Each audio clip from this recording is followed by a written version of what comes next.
get the show on the road. All right, awesome.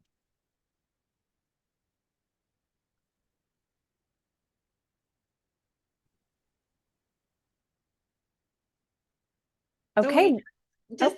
Sorry, Stephanie. No worries. Go ahead, Sarah.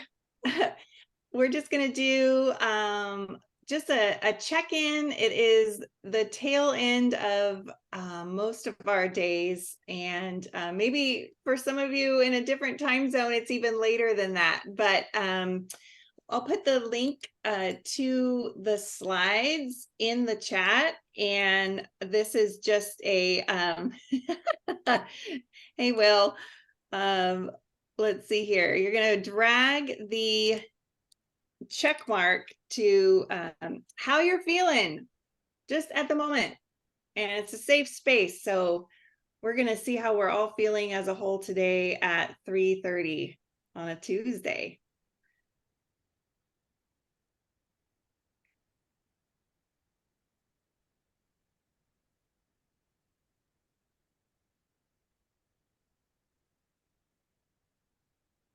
And it's anonymous too. So again, safe space.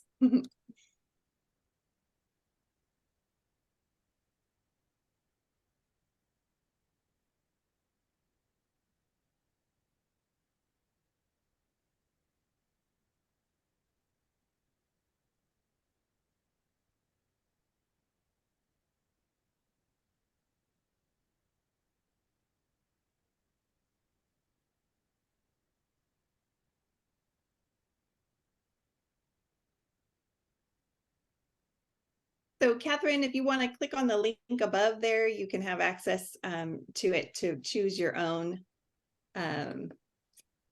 check mark on there.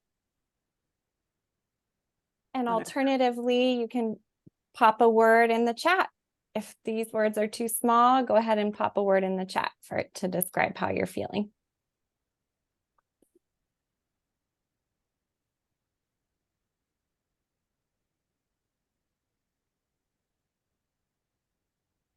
Tired. That's a real truth.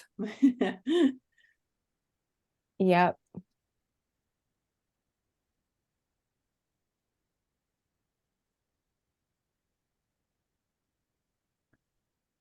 For sure. I'll relink.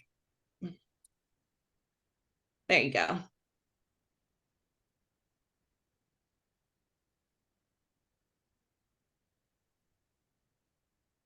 All right. Well, we welcome you into the space in whatever quadrant you may be in today. I'm going to go back to sharing my screen, and Sarah is going to introduce our team. Thank you, Stephanie. Thank you so much for being here, all of you, today at the end of your day. We are the Teacher Innovation Network, and this is our third or fourth EdTech Playground that we have hosted. And we consist of 5 EdTech coordinators and TOSAs from 4 different county offices. So we're a pretty amazing team. This is our labor of love is putting these sessions on for you all. So I'm Sarah Colbeck, the EdTech coordinator at Shasta County Office of Education. I'm way far up north in California, just a little bit south of Oregon. And Stephanie is my counterpart here today. She's the EdTech and Innovation TOSA at the Santa Cruz County Office of Education. And then our friends Krista and Anu and Tani weren't able to join us. They've got some computer science, some other things they're working on today. So we're excited that you're here, and can't wait to get started with AI. Yeah, thanks, Sarah. So before we move forward, we just wanted to go over some tech norms for today. So just remember to mute and unmute strategically. If you're able, we love seeing your faces, so go ahead and share your video. If that doesn't feel right for you today, you're welcome to turn your camera off. I know that a lot of us have had a long school day, and so we might be working in our classroom, so feel free to turn your camera off if that feels better. We love if you participate. We love seeing things in the chat. We love the reactions. So we encourage you to participate. And of course, we're adults. So if you need a break, please feel free to take a break, grab water or a snack as needed. We are still working on the kinks of how to track participation in our EdTech playgrounds. So we are hoping that you can do us a favor and just really quickly, if you could check the name that's displaying on your Zoom by finding your image, hovering over and making sure that it has your first and last name. If not, go ahead and click on the 3 dots on the top right of your image or your square if your camera's turned off, and rename yourself so that we can see who's here with your first and last name. This is especially important for those of us that are California educators and attending to get that stipend. All right, perfect. Thank you. I see a few friends that renamed. That's awesome. Perfect. Thank you so much. Okay. Our agenda for today, we started with a welcome, a little overview of our Teacher Innovation Network and the EdTech playgrounds that we've hosted so far. We are so lucky to have 2 amazing featured speakers today that are going to be talking all about artificial intelligence in education. And they'll take up most of today's time, which is amazing. And then at the end, we are going to close sharing some information about the asynchronous assignment and the stipend opportunity if you're a California educator. So we do want to just take a moment and thank our partners who have made it possible for that stipend. So this includes the amazing CDEF Foundation and the Seasons of CS, and also the Educator Workforce Investment Grant. We are going to be asking that you sign in, but that's going to come a little bit more towards the end of the meeting. So don't worry, you're here, you've renamed yourself with your first and last name, and more towards the end, we'll be sharing a sign-in sheet. Just a small plug, if you haven't already heard of the Seasons of CS, they're an amazing opportunity. Sarah, in just a moment, is going to drop the link in the chat. They're an amazing organization that hosts a series of different computer science professional learning opportunities. Coming up next is Autumn of CS with a bunch of amazing PD. So I highly recommend, yes, Lindsay is giving them a shout out in the chat. I highly recommend that you check them out if you enjoy today's session and you're looking to learn a little bit more about computer science. On that note, I think we have a special guest. I think I saw her on the chat. Kat, are you here with us? I am, yes. Amazing. All right, Kat, do you want to talk a little bit about digital learning and computer science? Absolutely, absolutely. So I want to thank everyone for being here. And as you saw that this is, you may be eligible to receive a stipend through monies for computer science professional learning. And you may be saying, but I'm here for EdTech, I'm here for digital learning. I don't know much about computer science, but the great part is the ISTE standards, which are what we follow with EdTech, these road signs along the way, lead us to success with computer science. So as you are engaging in this learning, it is a great road to computer science, and it will really help you and your students to get there. So there are, I'm not able to stay the whole time today, but there's a slide at the end of today's playground that will talk a little bit about what concept areas in computer science were touched upon in this AI session. So just wanted to kind of call that out.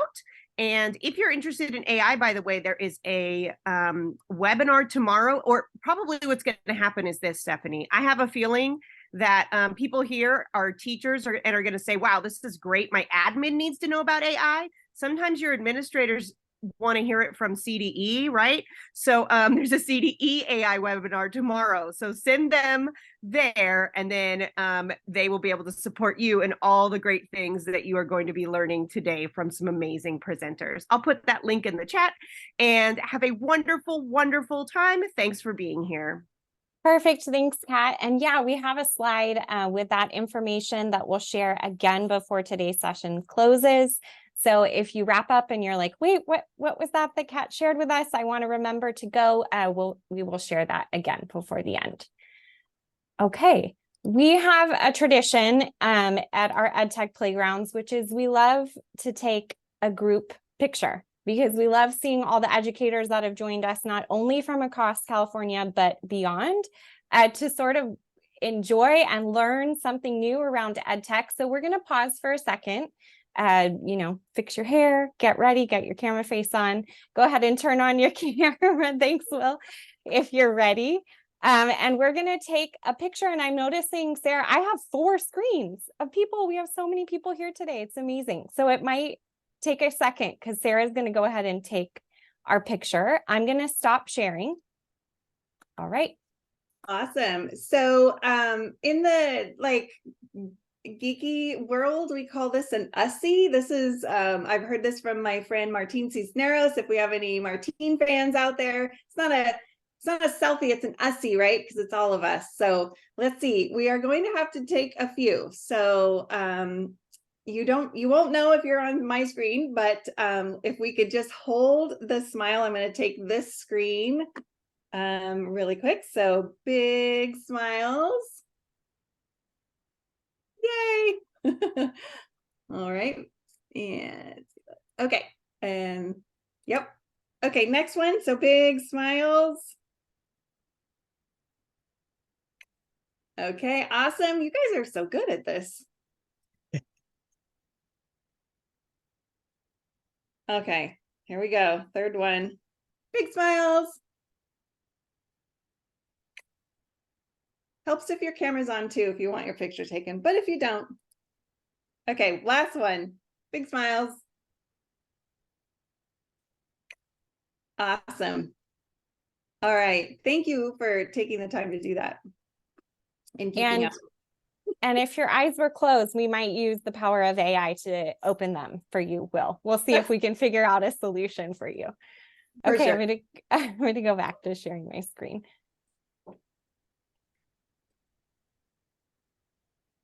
And Sarah's going to introduce our presenters for today.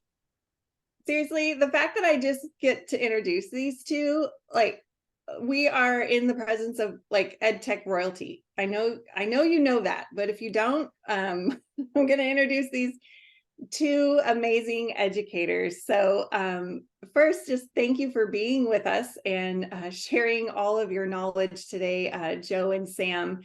So first, Joe Marquez, aka the EdTech MacGyver, is a passionate educator, technology leader, and the director of academic innovation at CUE. That's a pretty sweet title.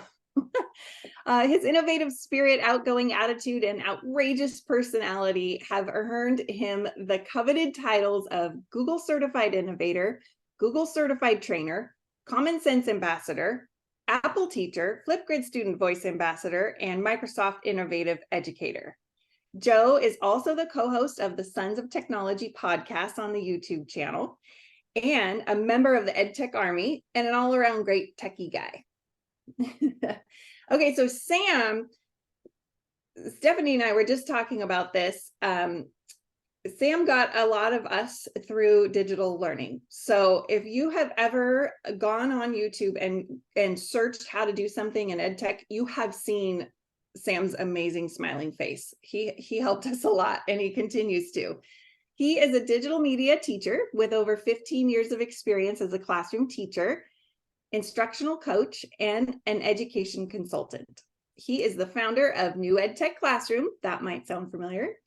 A teacher-led organization dedicated to helping educators learn how to create authentic and meaningful learning experiences with technology. Sam is a regular presenter at national conferences such as FETC, ISTE, CUE, AIM, and California STEAM. Sam's YouTube channel about innovative teaching and technology has gained over 11 million views while reaching a global audience of over 200,000.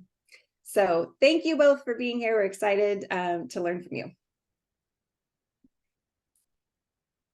Awesome. Thank you so much for having us. And I think what we're going to be doing is we're going to be doing a kind of a game of tetherball, right, Sam? I'm going to share my screen, and Sam, when you want to jump on in, come on in into the pool, and then you're going to be guiding us through some prompt engineering. It's going to be a fantastic time here, everybody.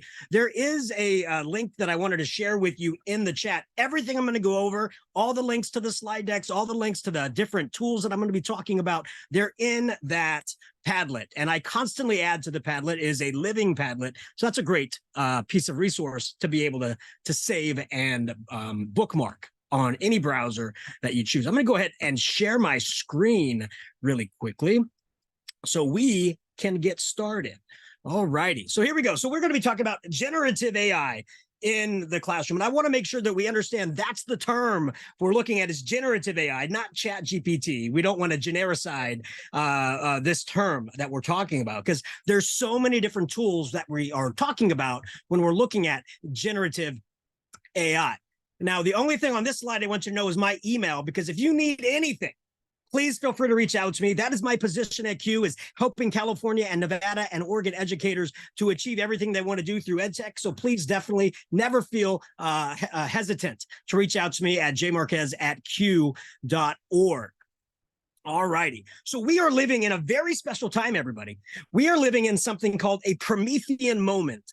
And a Promethean moment is a time in history where something new is invented or discovered that completely changes the way humans interact or do things in society. It's something that changes not just one thing, but changes everything.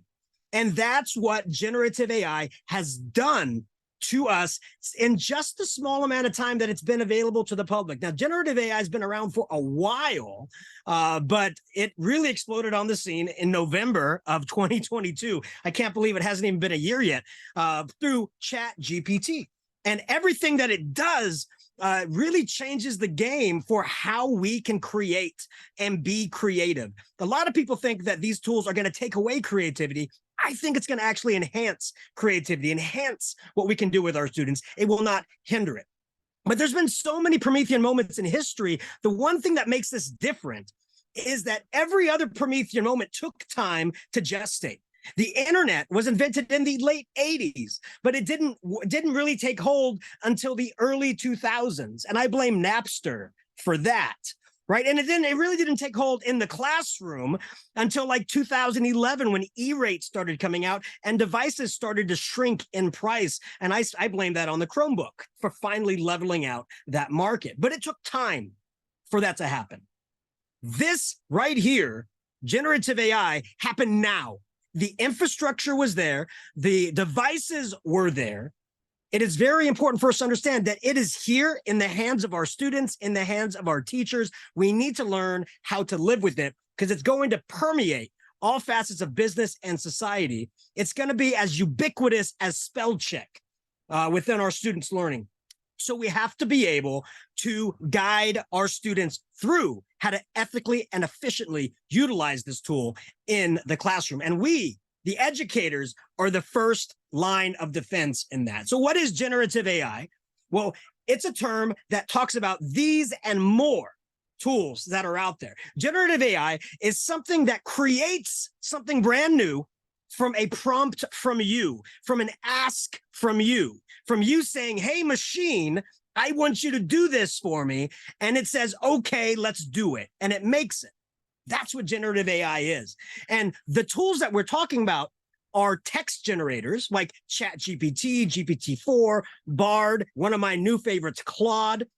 These are the text generative tools. But there's amazing image generation tools. If you have not tried Midjourney before, it will blow your mind, creating any image just based off of a text prompt. And then, of course, down the line, Music LM is already something that's being beta tested in Google to create music from a prompt.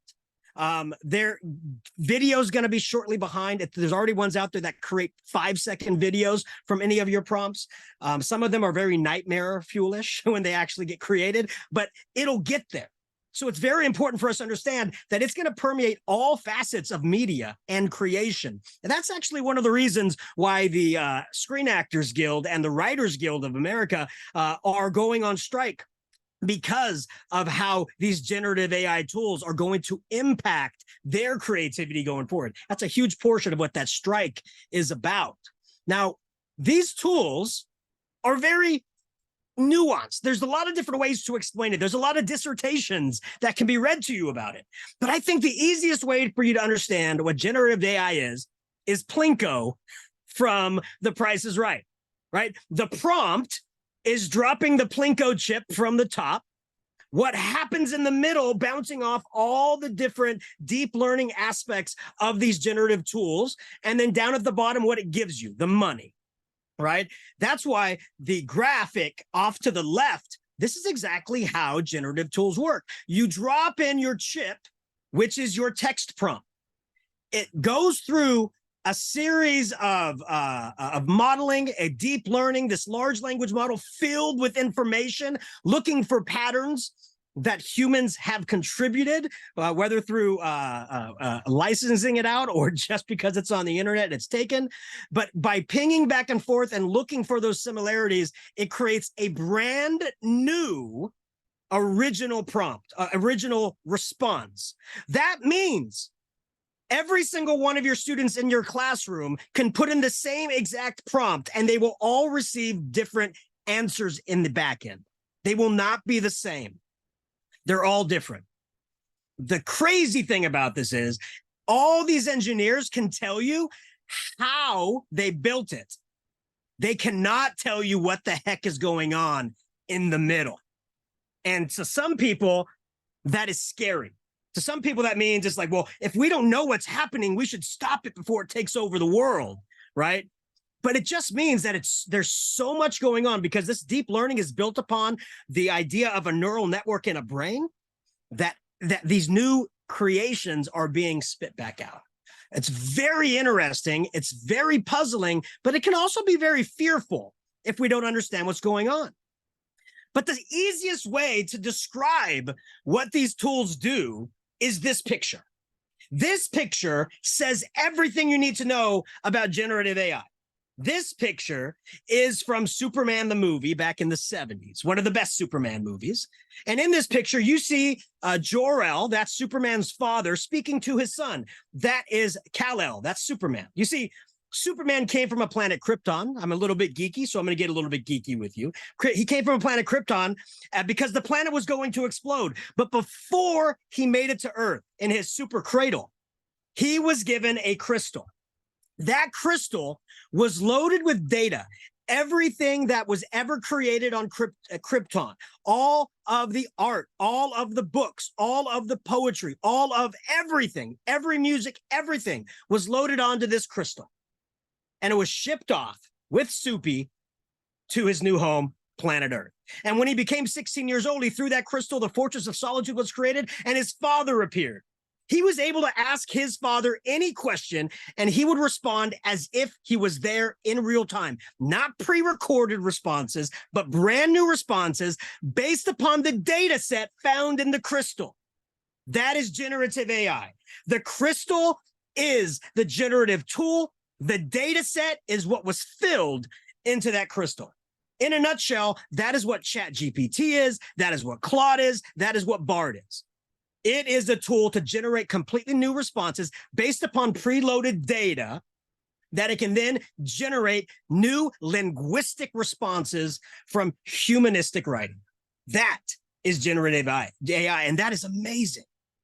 The problem is we don't really understand what's in the data sets. Right? All of these tools put the data in, but they don't tell us where they grab the data or how they grab the data. In fact, they call that their proprietary information. That's the secret herbs and spices, so to speak, of these companies, which is funny to me because OpenAI, which started ChatGPT, was started to be a completely open book of how AI is created, and now they won't let us know how their AI is created. I just find that funny. But that is the way that I love to explain generative AI to teachers, to students, and to administrators, because everybody can understand Superman speaking to his dad. And in fact, there is a tool on your phone right now called mindbank.ai that promises to create a data set out of you It gives you prompts every day, questions, you respond to it. And over time, it starts to linguistically identify how you respond to questions. And it creates a digital twin of you, which you can then pass around to your friends.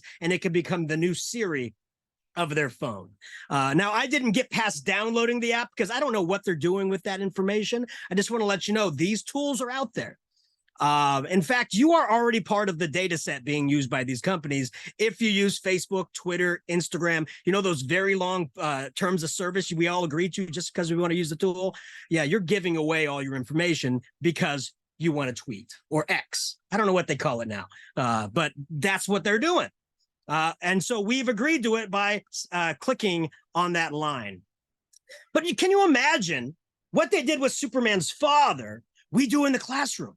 Could you imagine if we grabbed every single piece of data of Benjamin Franklin and put it into a machine and said, okay, now that you have a data set of Benjamin Franklin, we want to be able to ask Benjamin Franklin questions about what he thinks about the United States today. Was the kite story actually true? What does he think about the way that we negotiate with France today? Because France was one of his favorite places to travel.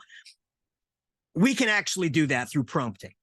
Right. And I know Sam's going to talk about role playing. When you craft the perfect prompt and you narrow the data set into becoming an expert on Benjamin Franklin, you can actually talk to Benjamin Franklin. Not the real one, of course, but it'll respond as closely as possible based upon the data set that you've given it through your prompting. You can do that with your students today. There is no special sauce to it, just prompt engineering. So let's dive in a little bit to some of these tools. Right, so some of these tools right here that we're going to be looking at, Bard is Google's generative tool. ChatGPT is OpenAI's generative tool. That's what Microsoft is heavily leaning on. So if you ever hear of Bing AI, that is using GPT-4. And then Claude, that's the new player in the game. They promise to be the ethical AI. They promise not to use your information to add to the data set. They promise to really get their data set filtered so that you're not looking at biases, racism, sexism. They really say they focus on harnessing, filtering out those data sets. These are the different tools that are being used today. So how are they being used in the world today? Well, right now, they are actually replacing internet search. Think about how cumbersome internet search is. You go into the Omnibox, you type in your search, it brings you a whole bunch of websites. The top 5 are ads.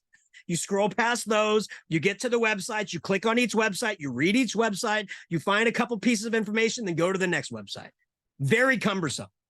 These tools are being integrated. Let me show you this. This is a secret lab from Google. And all you have to do when you search, it automatically does the same search that Google normally does, but it goes into each website and brings you a summarized version of everything you're looking for in one single summary, right up to the top. And then off to the side, the websites it found most reliable for you. And then if there's any YouTube videos attached to it, they'll find those YouTube videos for you. It is replacing internet search. It is being embedded in all the tools you are currently using. Whether you are a Microsoft user or a Google user, this is what you're going to be seeing now. You guys remember Clippy in Microsoft? You start typing and it says, hey, it looks like you're writing a resume. Would you like me to help you with that? Well, this one would be like, hey, it looks like you're writing a resume. If you tell me what you are, who you are, I can make a great resume for you that guarantees you a job in whatever sector you want, right? It's built in now to these tools. Microsoft is embedding it into Office 365. Google is embedding it into their workspace. They call it Duet. It is going to be as ubiquitous as spell check. We have to make sure our students are utilizing these as co-pilots in their learning and creation, and not just relying on it to create entirely things they're going to turn into you. That's our goal as educators. So I want you to know it's being used now. This is the fastest implementation of something new I've ever seen. It excites me and it scares me at the same time, right? So we have to be able to keep up on it. In fact, one of my favorite ways to utilize this is summarizing texts. I come across about 20 new AI articles every day. It takes so much time to read that. What I do is this. to summarize my texts for me. I go to the website. Here's a new article that just came out yesterday on the U.S. Copyright Office rejecting even more AI-generated images. Everybody's trying to get their AI-generated images copyrighted, and the United States Copyright Office says, no, it has to be human-generated for it to be considered. I wanted to know a little bit more about this, but I couldn't read all of it at the same time. So I have a cool little tool called Postlight Reader that just turns it into just the text that's important. I then hit print and save it as a PDF. And then all I have to do is go into my Claude. I attach that PDF right here into my Claude, hit open, and I say, summarize this for me, enter. It grabs that entire text and it's done. It summarizes the entire article for me right away. If I have 5 articles that are similar, I can upload all 5 and say, can you please give me how all of these articles relate to one another in a 1-paragraph summary? It will do that for you, right? That's how powerful these tools are. And look how fast it did it. Look how fast it did it. Pretty amazing, right? So these tools are permeating society. It's not going away. So we have to learn how to teach with it and teach our students how to use it properly. That's why this is very, very important. That's why Sam and I are both very excited that you are here with us today. Now, one thing we do have to understand is the harm that this could cause. Notice right away the limitations that are listed right on ChatGPT's website is may occasionally generate incorrect information. It does so quite a bit. It's getting better. May occasionally produce harmful or biased content, constantly creates biased content. And it doesn't know the world after 2021. The data set in ChatGPT is limited to September of 2021. So if any of you were looking at utilizing this for your NFL draft this year, it wasn't going to work. If you wanted to do that, Bard would be your best friend. I used it this year for my fantasy draft. It's going great. It told me not to pick Rodgers. It didn't say because he was going to break his Achilles, but he told me not to pick Aaron Rodgers. Okay. So it's really, really smart. So, how are students using this today? Well, they're using it to start paragraphs. One of the hardest parts of starting the writing process is getting the beginning going. How many times have we asked students to start writing and they just sit there with nothing? They don't know where to start. They can utilize these tools as a prompter, as a tutor on how to get started, right? Helping with the conclusion of their paper. Maybe they're stuck. Like I wrote 5 pages and don't know how to finish it. How do I summarize this in a conclusion? They can upload their entire paper and say, can you give me examples of how I should conclude this paper? It will help them. Right? It's replacing internet search. It's helping simplifying complex ideas. It's helping them write computer code. I hope Summer of CS is jumping on this because that is amazing. Getting students to be able to complete code faster. And it tells them why they might have a bug in their code. It's just fantastic the way that students are using this. But again, we have to ensure that students are using this as a co-pilot in their learning process, not replacing the learning process entirely. One of the best analogies I can give you about how students should be utilizing this is something my father-in-law was talking to me about, and that's his e-bike. My father-in-law is nearly 80 years old, broken hips from being a police officer his entire life on the motorcade. And he has a very hard time walking uphill. And the place he lives is completely made of hills. He wants to get around town. And so he bought himself an e-bike. And people made fun of him because he said, you should be pedaling your bike the entire time. And he's like, look, I'm an old man. I can't get over that hill. I want to get over that hill, but I can't. So instead of not even going, I rev it up a little bit. I rev it up to the point that I can get over the hump, get over the hill, and then I continue pedaling myself. I only use the e-bike when I need help. That is how these tools should be used in the classroom, to get our students over the hump, to get over that 15 minutes of not doing anything because they don't know how to get started. to get over the fact that if we send them home to do a project and they don't have that extra help at home, this tool can be that extra help, that extra tutor, that guide on the side with them. These tools are amazing and we have to embrace them. But they're scary because they can do so much. They're scary because they can replicate human writing so well that we start asking ourselves, is this my student's writing or is this AI that wrote it? Now, if we completely ban AI in the classroom, if we keep it in the shadows, we are constantly going to be asking that question. Is my student writing this or is AI writing it? And that creates an antagonistic relationship between a teacher and a student. We cannot have that, right? We cannot have that questioning of, is my student cheating on their work or not? We have to bring it out of the shadows and work with them on how to utilize these tools for good. Because plagiarism, or I try to play AI-jurism, I'm still workshopping that term. It's not necessarily plagiarism, because plagiarism is taking another human's writing and passing it off as your own, right? That's plagiarism. That's what gets you kicked out of college. This isn't plagiarism, but it's not ethical. It's not ethical. We call that an AI abuse. That is called an AI abuse. And we have to make sure we have our students learn how not to abuse these tools. And the reason it's up to us, the reason K-12 educators are so important is because we cannot relegate the decision to our colleges and universities. Our colleges and universities are slow to adapt. I remember when I was a freshman in college, I was told, you may not use the internet to do any research. You must go to the campus library. You must show me where you found the book. You must show the Dewey Decimal System you used to find it. You may not use the internet. Because they didn't understand it. They thought using the internet was cheating. We cannot rely on individuals who don't understand these tools to make the decisions for us. We have to do it as our K-12 educators, because Alice Daly, the chair of academic integrity at Villanova University, states this.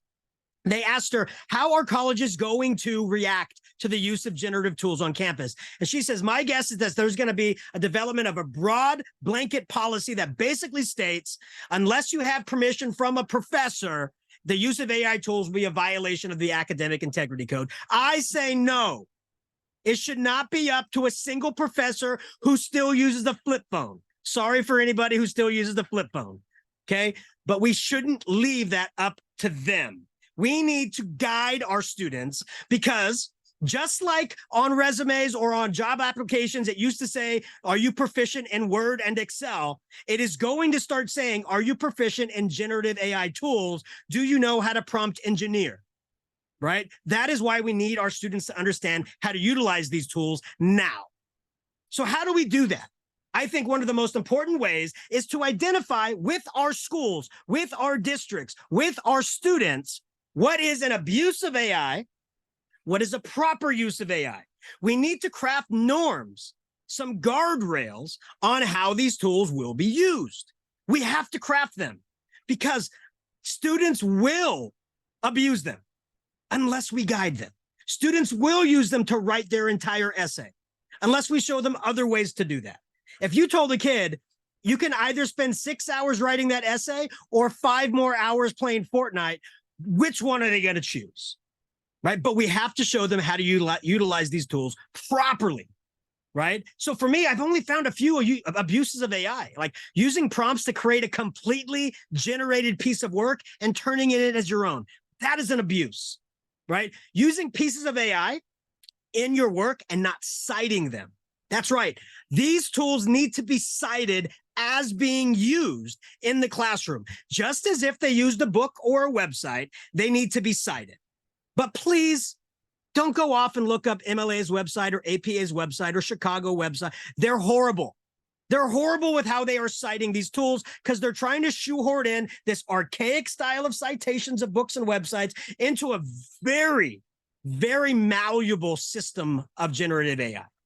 Students aren't going to want to do it, and they won't do it if it's boring. I say we craft AI citations in a way that is braggadocious. Have the students brag about how they made these machines do what they do.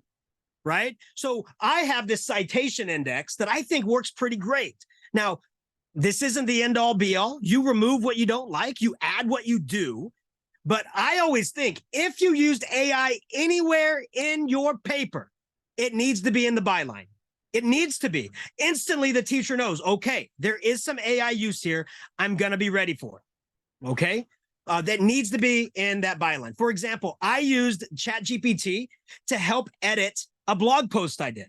I tend to weave back and forth between first person and second person, and maybe there's a little bit of word blindness. I utilize these tools to help me edit to make my writing more clear. It was edited by ChatGPT. I needed to state that. And then in the citation page, I have 5 things that I think should be added. You can remove or add if you want, but I think there needs to be the tool. What tool did you use? Is it GPT 3.5? Is it 4.0? Is it Claude? Is it Bard? What did you use? What was your exact prompt? That is key. That's where the students brag about how they made the machine do their bidding for them. Plus, if you read this, you might get a couple extra tips that you never thought of how to prompt. Students are going to help us learn to be better prompt engineers ourselves by reading these. What was the purpose? Why did you even use generative AI? To get you over a hump, to help you conclude? What was the purpose? You need to be able to explain that to me. And it better not be just to get the assignment done faster, right? And then finally, statement of original work. Did you give any of your original work to this machine? Or did it generate something completely brand new for it? And then conclusion, did it work? Did you use a part of it? Did you use all of it? Did you use some of it? Did you read it and then use it to craft your own message back, right? Again, these are things that I've identified that would be useful to me as an educator when I'm identifying its use, but you can add or remove anything that you want. That's the great thing. Nobody can tell us how to do this. We are the front line. We are the ones that will craft the future in how this works.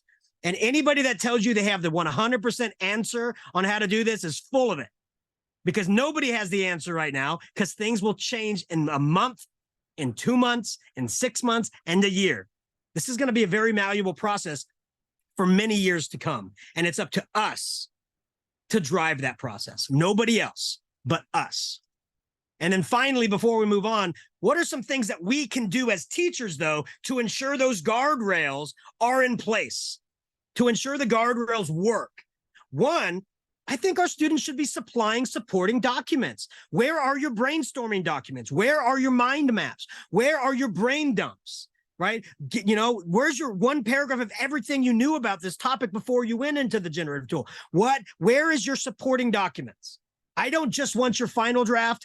I want your beta draft. I want everything as you go through this, and it needs to be together. That's important.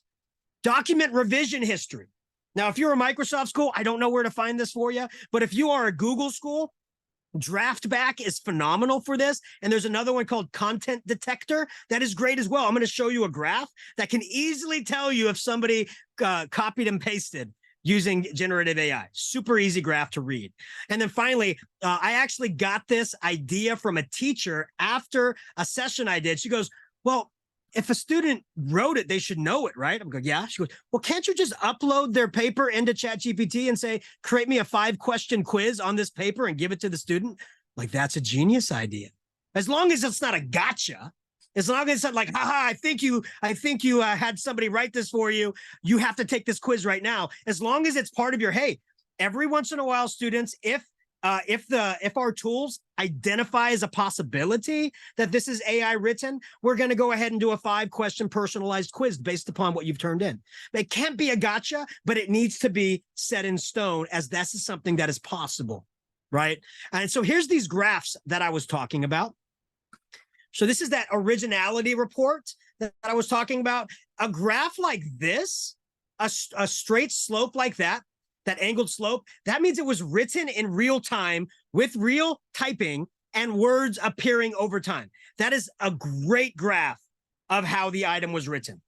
This down here says in 1 second, 3,000 characters were automatically uploaded to this document, right? So this is a great data point to be like, something's fishy here. and my student didn't put that they use this tool in the byline. Something's going on. And then finally, it even creates, this is pretty neat, it even creates a video of the students writing in real time. And you can actually see the writing happening and the big boom jump. If you look over here to this little part, you'll see this big old jump of text just being pasted in. That is a telltale sign that something was copied and pasted on over. So if you have originality reports, if you have these two tools, these are great things to bring to the student's attention. Like, look, I know if you do this, that's why you need to follow the guardrails. And how do we do that? Through teaching the students how to utilize these tools ethically and efficiently, and then also making sure that our students understand the need and importance of prompt engineering, because Sam is going to talk about how teachers can utilize these to save them hours and hours of time. And when Sam shows you these things, there might be something in your brain that says, wait a minute, is this illegal? As teachers, we spend so much time writing and crafting lessons. When we see something do it in a matter of seconds, we think something's wrong or it's illegal or it shouldn't be used. That's just because we work so dang hard as educators. When something amazing like this pops up, we don't think it's real, but it is. And so prompt engineering is very important. It's a technique. And the more you are nuanced and how to use it, it's very important, because over 7,000 roles listed right now on business websites are for prompt engineers, up to $350,000 with zero coding experience needed. AI is something that can be used at little to no cost for businesses to create and craft new and amazing things. And finally, just before Sam jumps on, if you're interested in prompt engineering, Q puts on free PD. If you are a Q member, if you go to qlearns.org/promptpd, it's a free session on prompt engineering, September 20th. We put on free stuff every single month for Q members. And if you're not a Q member, why not join? So, Sam, I'm going to pass it on over to you, my friend, and you can take it away. Yeah, thanks so much, Joe. I definitely agree that obviously AI is here to stay, and what a better way for us to learn about it than, experiment with it ourselves and find ways that we can use it to limit the amount of work that we have to do, to take a little bit of work off of our own plate. I will say that most of the prompt engineering techniques that you're going to see out there are not really designed for education. They're relatively generic, and so it's really this kind of exciting space, but also kind of unknown space right now to figure out exactly how to extract the highest quality responses from generative AI. And so I am curious to know, just if everybody could drop in the chat really quickly, one being you've never used ChatGPT at all, or you've used it very casually, and four being you feel like you could write multi-step prompts and teach people about prompt engineering and how it works, just so I can kind of get a sense of people's experience level with it. So I'm speaking to your skill. All right, cool. We got some fours. All right, so, Joe talked a little bit about the how generative AI works, and I think it is really important to understand what generative AI is, because the better you understand it, the more likely it is that you'll be able to manipulate it. So I dropped way back in the beginning. There is some vague data out there. It is hard to find, but you can find where ChatGPT got their data sets. It's primarily data that comes from Wikipedia. Companies are now using it from Reddit. Google's pulling it even from Gmail. So basically what happens is that they feed an AI model a ton of data, and over time, the AI model learns the linguistic patterns that it interprets in that data set, and then it gets some training, from actual humans to refine the way it's responding. But kind of think of it like this very sophisticated game of Mad Libs, where basically it is trying to find the most likely response, or the most likely way to fill in the blank after you enter a prompt. Now, ChatGPT actually has built in it randomization, which is why it gives you a random response. Now, why is this important to know? One is that probably the single most important thing to know about it when you're crafting prompts is to be specific. So jargon, descriptive language are the key to getting high quality responses. If you think about the way that it works, it makes sense. So if you, and I'll drop a few examples in and show you a few examples right now, so you can just test this out for yourself. So if you have a ChatGPT account, pull it up and see. If we ask a very generic question, like write me a lesson plan for XYZ topic, and I'll drop this in for you all right here so you can see this, actually plug them in for yourselves. You're going to see that basically it's going to give you an unknown response, right? It's not necessarily that it's going to be a bad response, but you're just telling it relatively generic information. And so what's happening is that every instance in its memory that it can go look for and access lesson planning is vast, right? It's massive. So it doesn't know what specific type of lesson planning you're looking for, right? And so the more you can specify what it is that you're looking for, the more it's going to narrow down how it accesses what it's essentially going to access in the linguistic patterns that it's learned.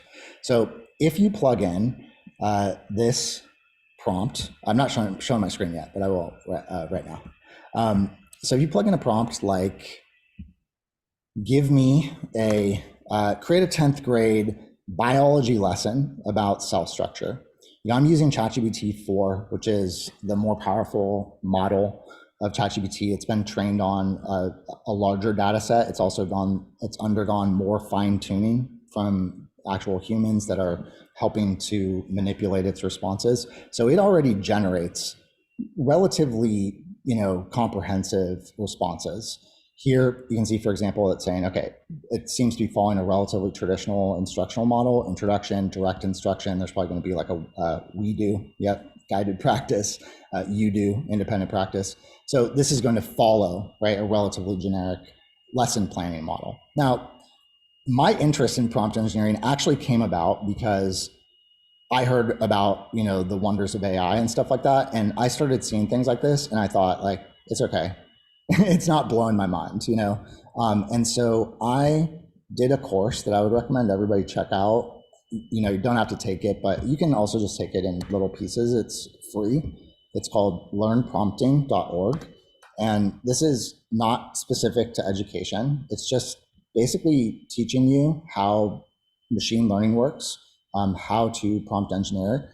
And what I've done over time is essentially just experiment with a lot of the strategies that I learned in this course and just in my own kind of interest in digging in to learn about it, to figure out how to essentially engineer prompts that are higher quality so that you're getting better responses.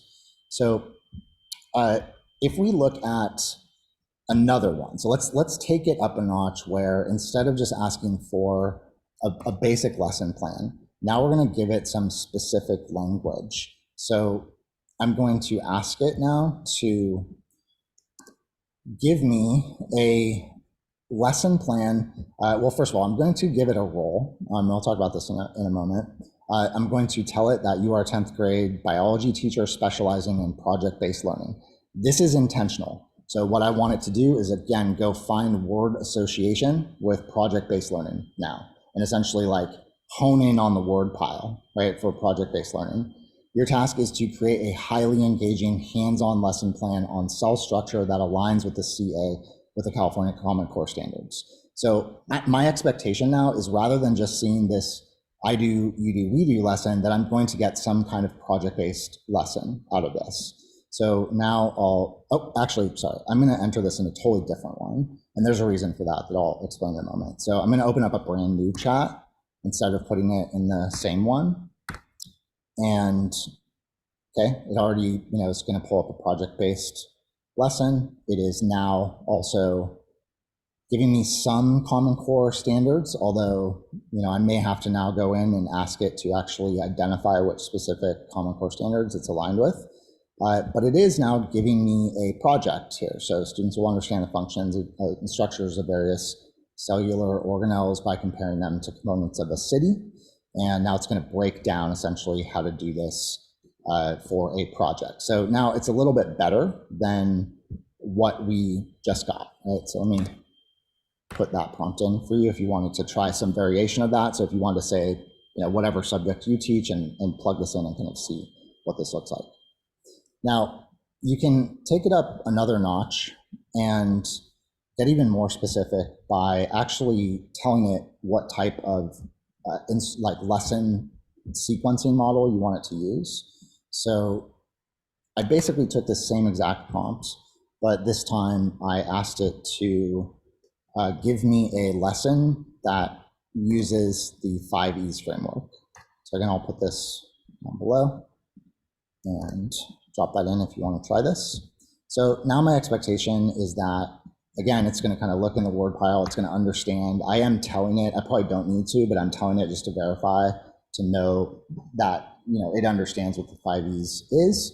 And the whole first part is the same. Okay, so now my expectation is that it's going to actually break this lesson into the components of the 5Es, which it is. So now it's giving me some ideas for an engage type activity. It's giving me ideas for an explore activity. It's giving me ideas for an explain activity, and it's going to give me elaborate and evaluate. So this is now getting closer to what I would actually want it to produce, something that I would find useful. Now, so this is the very first kind of concept, is just that, and this actually speaks to Joe's point too about the importance of prompt engineering and the fact that I think in some ways we should kind of maybe tone down the fear a little bit, because you actually have to be quite knowledgeable to get it to give you high quality outputs. So the more you know about a subject, right, and the jargon, the language about it, like I know about some things about lesson design, it's cutting some of the time out for me to have to think about it, right? I can ask for certain things, but if I don't know anything about lesson design, I'm going to get a relatively generic lesson, right? So I think one way to think about this for us as teachers is that it actually can scaffold the process of doing this work, which can, like when I built curriculum like this, took me years to build. And now I'm building new curriculum for a new class that I'm teaching in a much faster way. I know the jargon and the language for it, so I can ask it for what I want. Now, I want to show you another example. So now that we've kind of established this opening, which I like to refer to as essentially setting the table. So what I mean by that is that you're basically going to start in a very broad sense, and then you're going to continue to go more narrow. So if, we're going to start with this kind of outline of a lesson, but this is just really the first piece. So now I might want to hone in and get it to revise some aspects, because, for example, right now I don't see any technology integration. So I might want to ask it to create a technology-based project instead of just this city cell project that looks like it's going to be done basically on paper, right? I'd have to look at that a little bit closer. Now, again, if I could say revise the elaborate section to incorporate a technology-based project. Now, again, this is not very specific.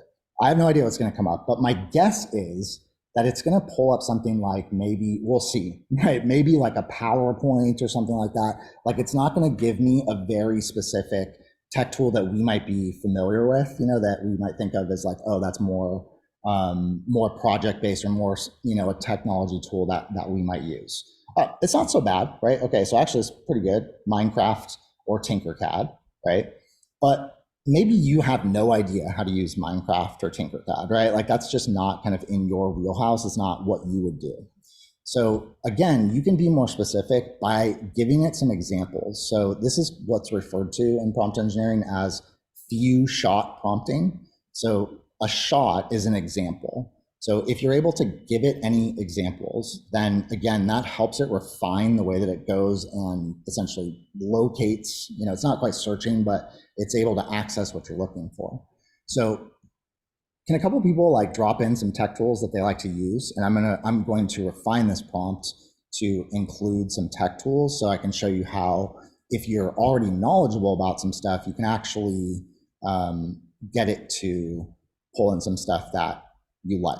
Okay, great. So Google Slides, Pear Deck, Canva, Flip, right? So those are kind of all within this world of EdTech that a lot of us live in, right? That these are kind of these specific EdTech tools. So watch what happens if I do something like that. So what I'm going to do here, this is also important. I'm going to edit this prompt here rather than ask for it to revise it down here. Okay. Now, the reason for that is, again, just knowing a little bit about how this works. So I'm sure you've all tried it out a little bit, and or most of you, and you've noticed, right, that it has essentially a memory, and ChatGPT-4 has a longer memory.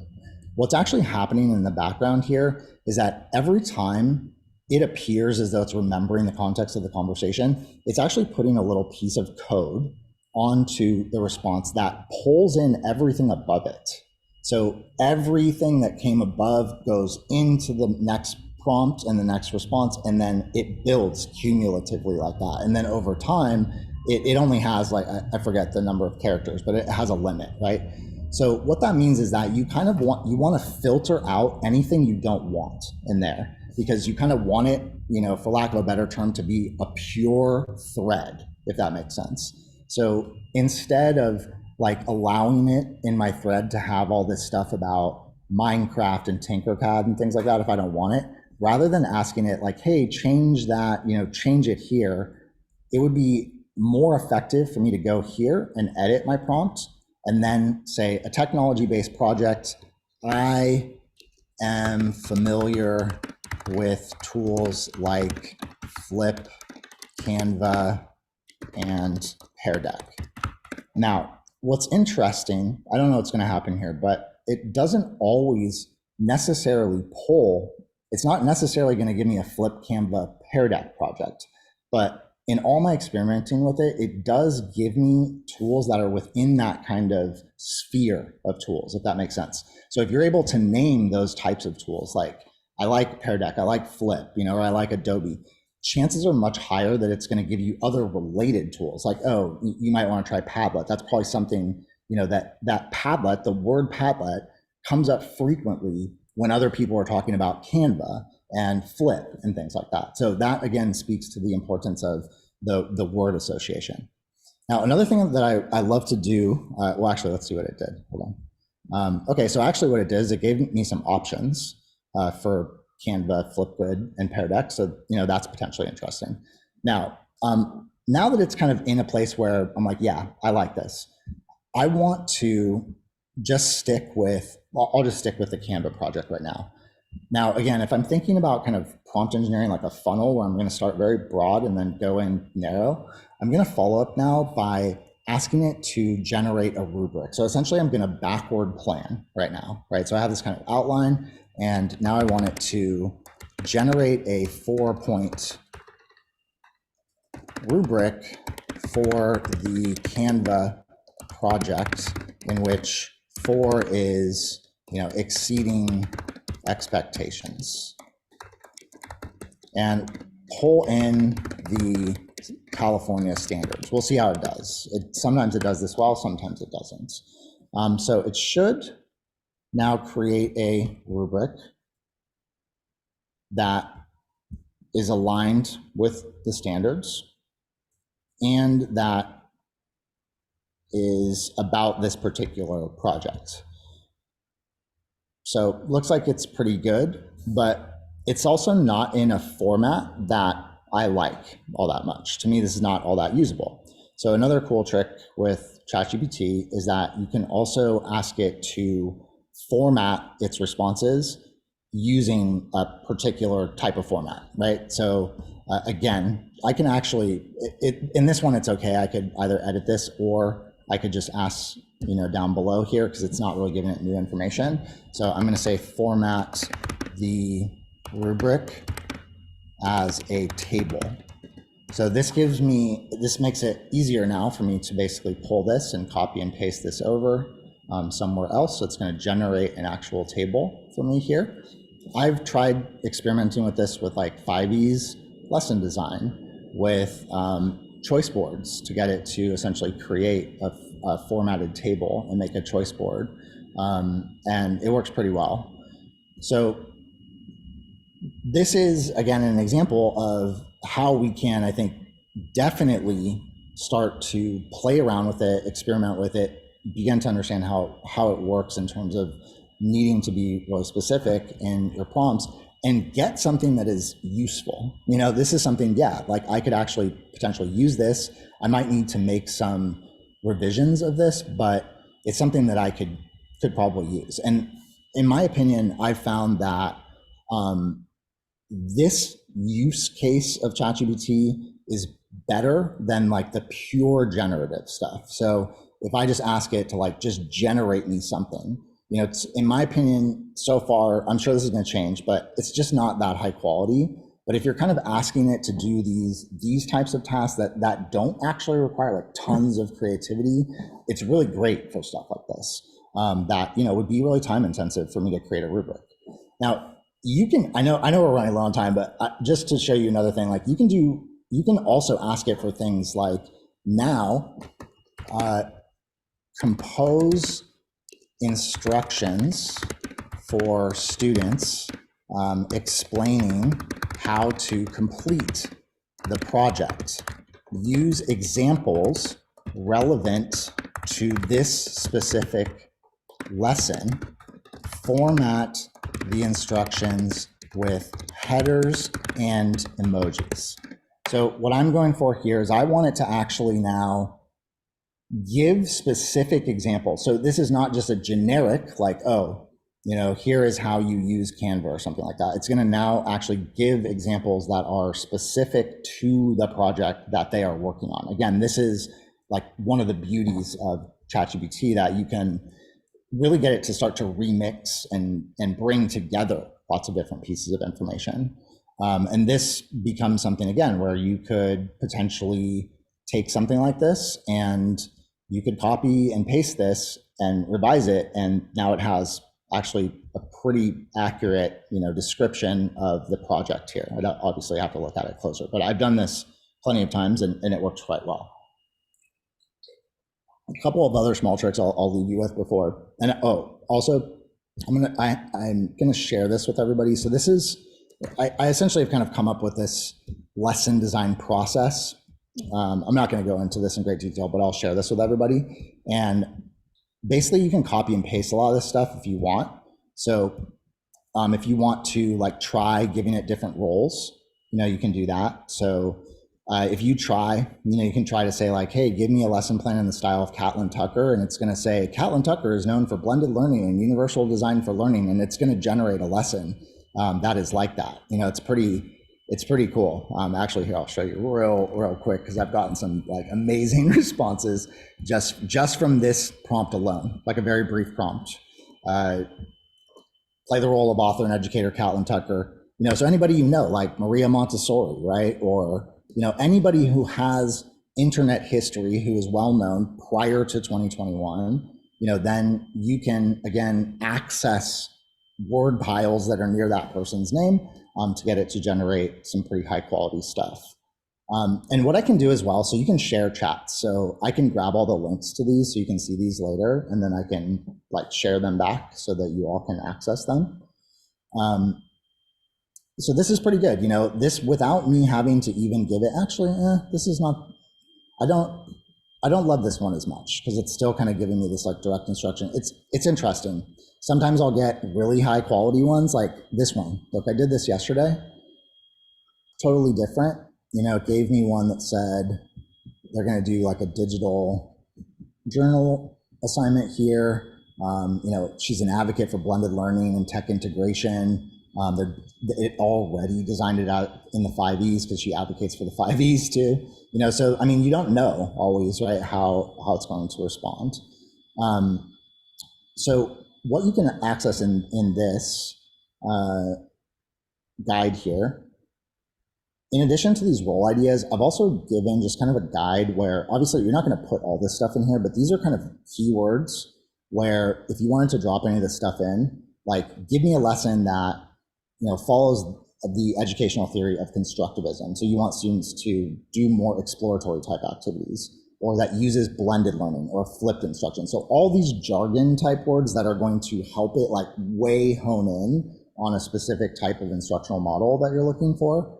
All this stuff would be good to include when you're asking it to build a lesson. So this is in the slides that I didn't already share it right here with everybody. And then yeah, I'll also share the chats. A couple of other things just to know. One is to ask it to justify its responses. So when you say like, give me, like a project idea, ask it to justify why it gave you that idea. And that will, that will also help you to kind of fact check it. So this issue of it generating, and actually that's kind of a way to short circuit the problem of it generating fake information, because basically it wants to please you. So even if it doesn't know, it'll still try to create something. So the trick is that you ask it to justify its response. So if you're ever unsure, say, justify why give me an explanation. And if it's, not able to, sometimes it will even check itself. It'll say like, oh, I'm sorry, that was actually incorrect or whatever. It's interesting. Yeah, I love also Joe's example of summarizing, what you can do with that summary. Like you drop it in. So you have something like this, like, hey, there's an article about Genius Hour. You take this whole thing, you copy and paste this entire thing about what Genius Hour is about. You just take it, you copy it in, you say, summarize this article. Oops. You can cut me off too if I need to be cut off and I'm like going over. Okay, so I say like summarize this article, pull out key points about Genius Hour. Okay, so my expectation again is that it's going to pull out, basically extract what Genius Hour is all about, and then you can start to mash this stuff together. So I have this nice summary that I want to store, by the way, in like a Google Doc, so that I can come back and access this later. So now I have this description of what Genius Hour is.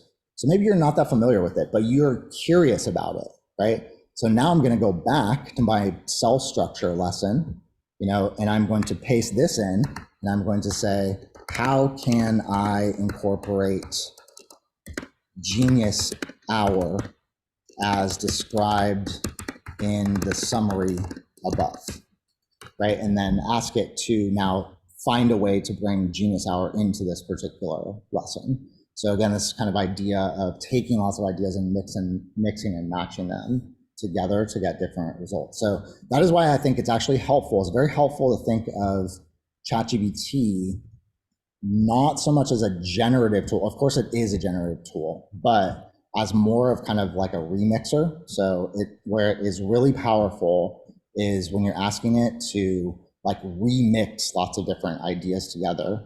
And that's where it can also be a massive time saver for you. And this is why they're paying people, $350,000 to prompt engineer, because if you can do it, with like apply some more skill and kind of understanding about how it works to manipulate it, essentially to get it to give you the good stuff, then you can get really high quality work out of it. All right. Well, I could talk for hours about this stuff, but thanks so much. Thank you so much, Sam and Joe. I'm going to pause there for a second. And this is my favorite time when we have an opportunity, maybe 5 minutes. If anybody has a question that came up that you would like to ask either Sam or Joe, we're going to take just the next 5 minutes for some Q&A. You're getting lots of appreciation in the chat. I can respond to this question that Aaron asked, it's a really good question about like tools that people are building. Yeah, will you go back and share the question again? Because I missed it. Aaron, do you want to say your question? Oh, yeah. So yeah, Aaron asked, do you prefer to use ChatGPT versus AI tools just for educators like Magic School AI? And if so, why? So lots of tools are being built right now that people are creating to basically take the work out of prompt engineering right? And this is probably the future of AI. So in all likelihood, we won't need to do all this prompt engineering in the future because they're going to be all these tools that kind of have it built into the code. The issue with those, I'm totally for these tools. And I think as much as we can make AI accessible and help teachers like get the work done, the issue with these is like Magic School AI, for example.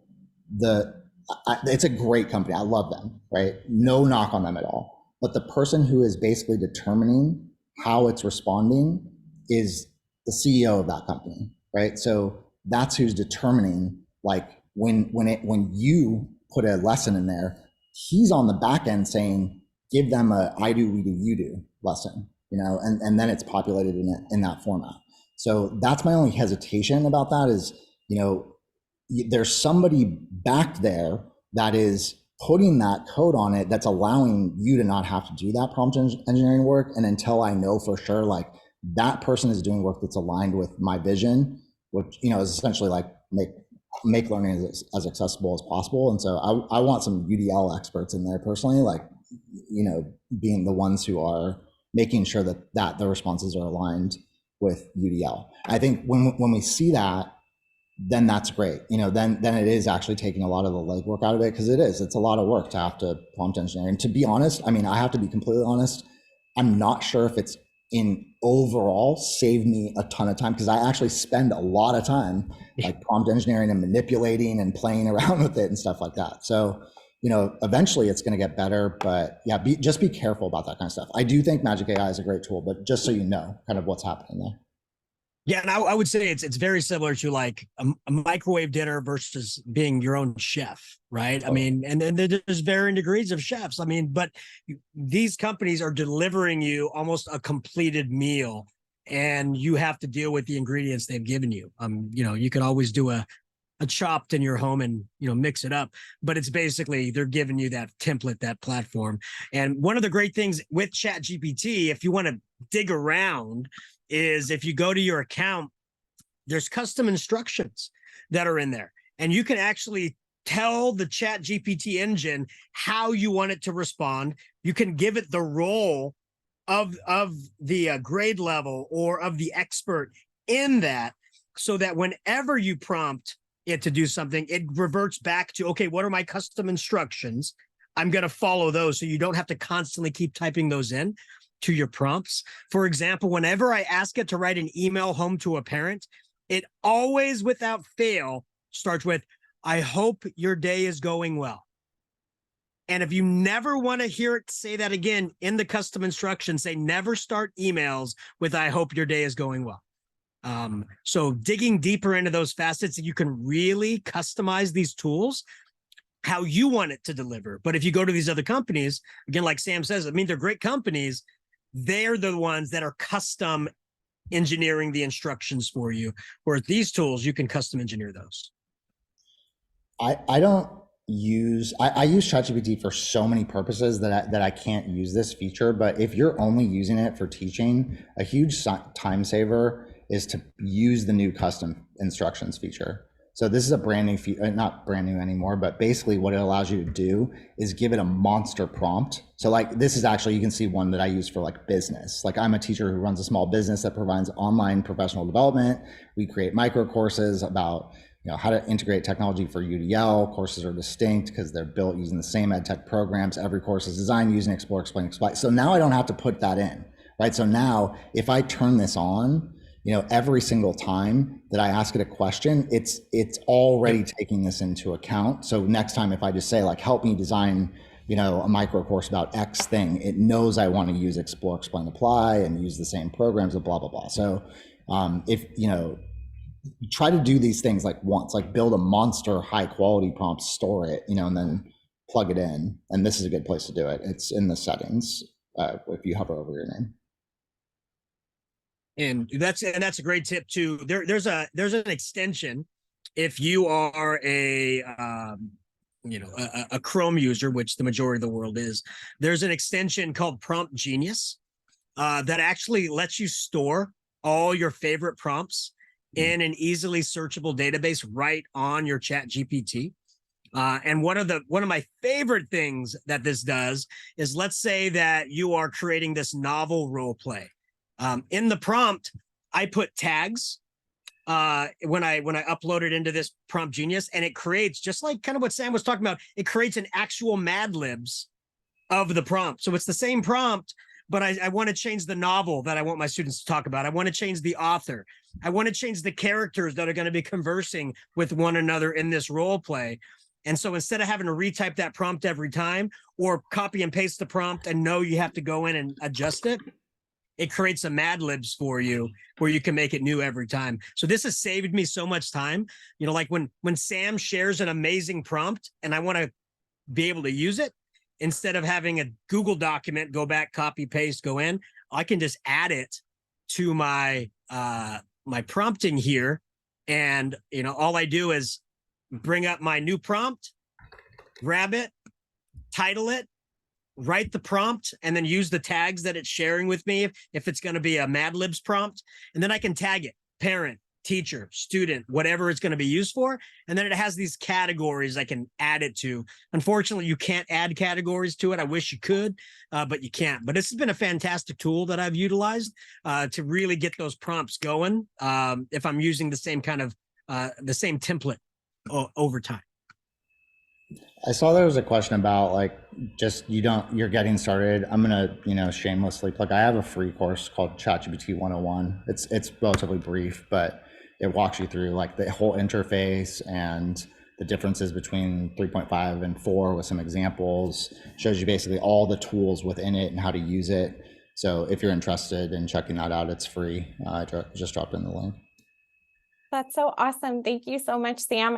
It's really hard for me to stop you both because I'm learning. Like, I'm so glad I put myself as a 2-3 because now I already feel like I have so many more things to explore. But I'm going to pause here and end with the last part of our session today, which is all of the details for how you sign in and the asynchronous work. So I just want to thank you both again, Sam and Joe, for sharing today and for giving all of those great examples, not only the background information about AI, but also really concrete examples for how to use them as educators. We've collected Joe and Sam's resources here. They're on the slides, so we will be sharing them back out with you in a reminder email. I've also grabbed all the things from the chat and saved them in tabs, so I'll be adding those to the slides as well to make sure that we've got everything there for you. And we're going to switch into our closing. So at this point, we're going to talk about some connections to computer science, as well as give you a feedback form and the stipend information.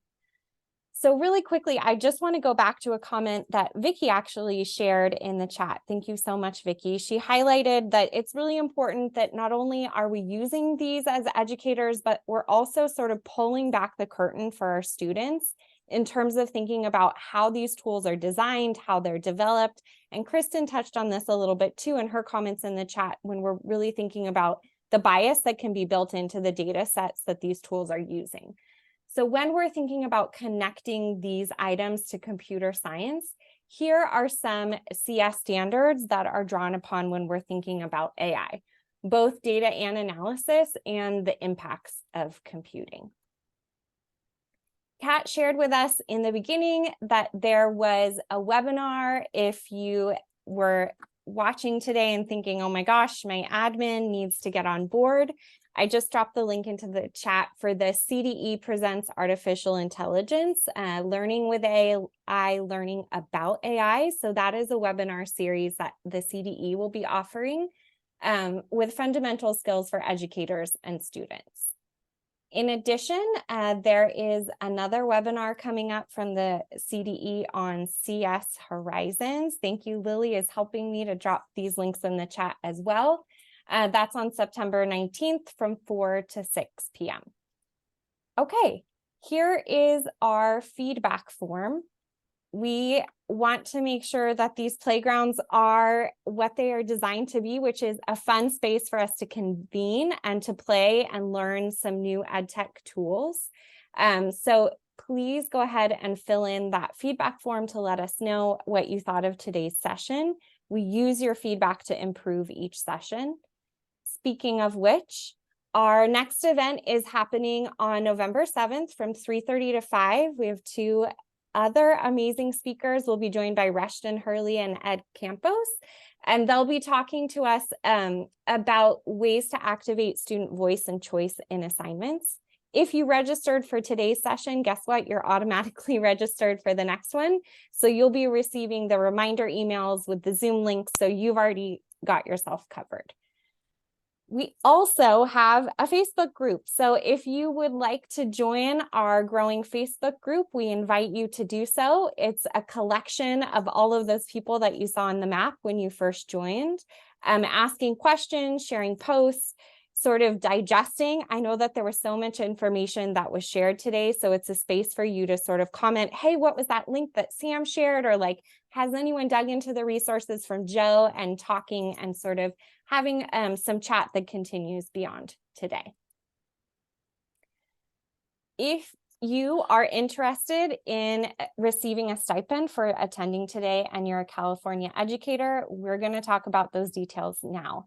If you are not in California or you're not interested in receiving a stipend for doing asynchronous work, you're welcome to say goodbye for the evening.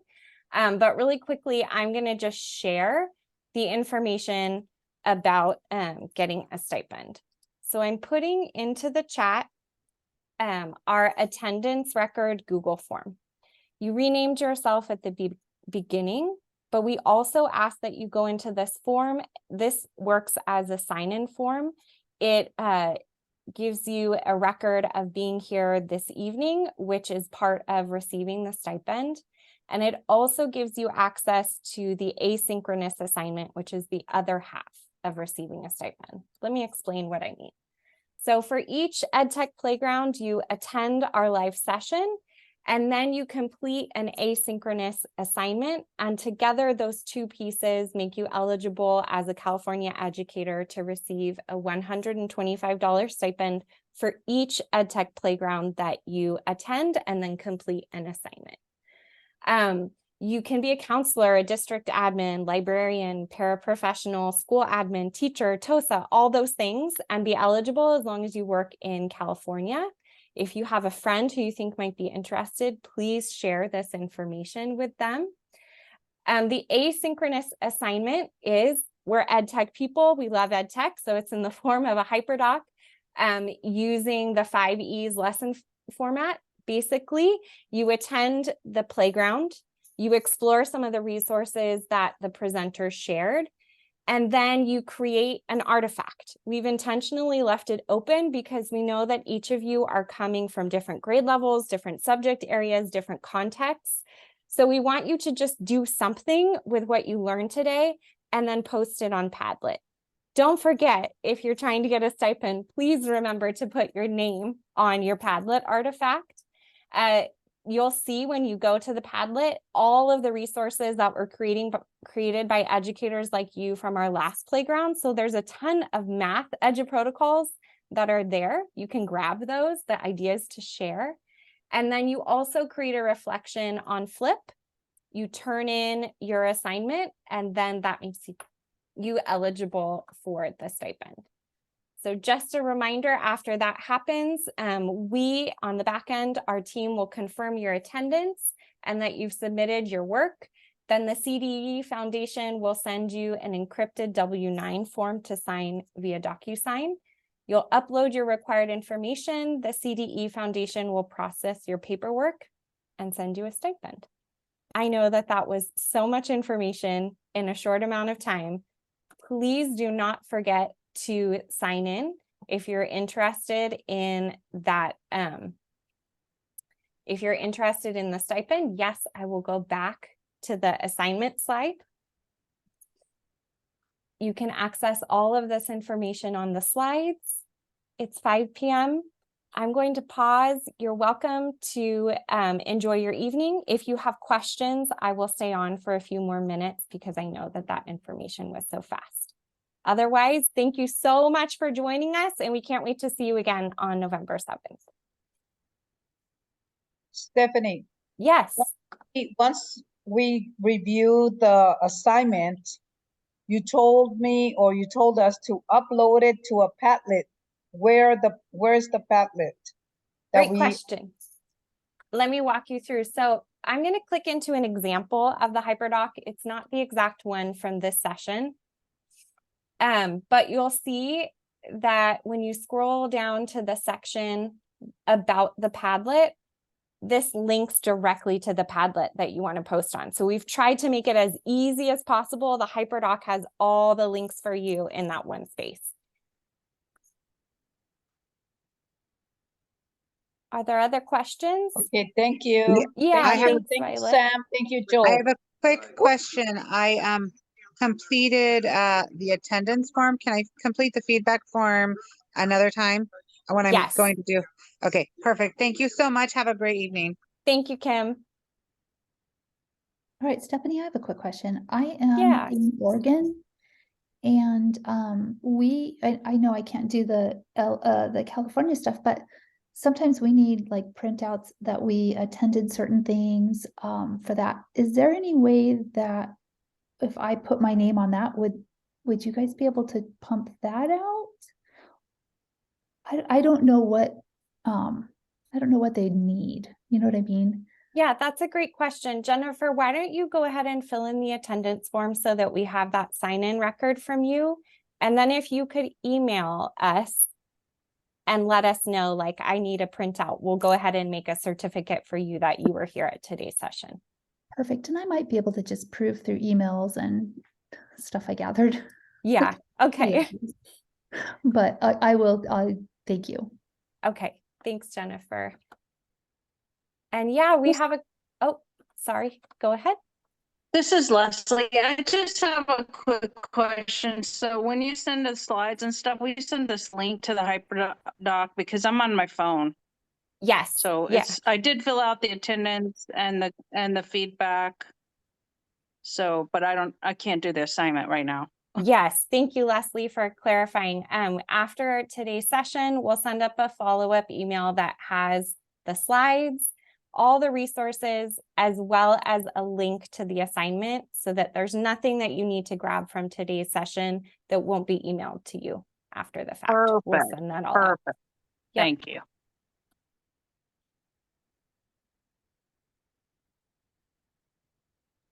It was really great, by the way. I enjoyed it a lot. Awesome. Thank you, Leslie. That's so great to hear. Hi there, I have a quick question. Yeah. I was not able to change my name. It's on a nickname. I'm also on my phone. I know that one of the forms said for the stipend you need to be here with your regular name. Can I just put that on the attendance in brackets? The name that's just plain. That's such a great idea. That would be super helpful if you could do that. And that's perfect. What a great solution. Thank you. Thank you so much. Yeah. The attendance form will not be emailed to you if you missed it. So let me grab that for you really quickly. Another phenomenal session. I loved it. Last time was my first one. This is the second one. I brought my 2 best friends with me. So I'm going to try to bring more people next time. I brought 2. So that was 3 from LUSD. I'm going to try to bring some more. All right. Thank you, Gloria. That's what we love to hear. Thank you so much.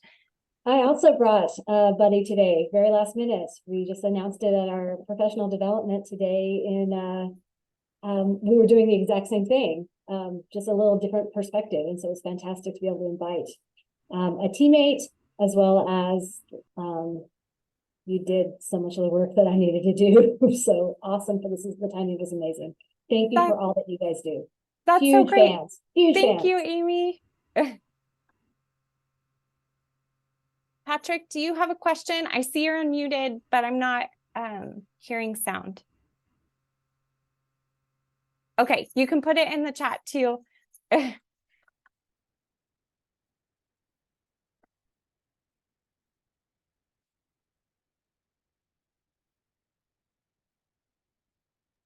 Patrick's one of mine.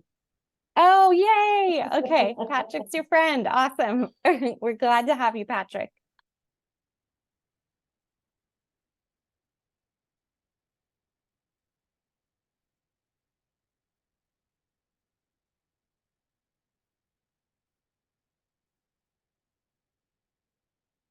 Yep, and the attendance form is how we get your email, and we've also got your email from registering for today's session.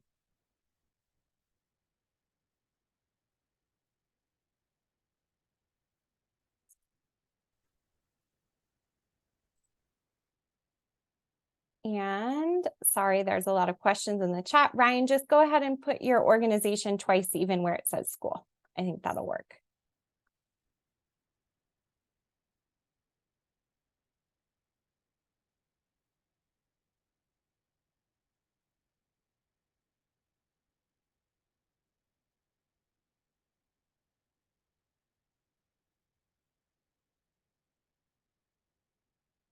Okay, there seems to be a pause in the questions. Okay, still some questions coming in the chat. Thank you so much, Krista, for helping to monitor the chat. So glad you could make it.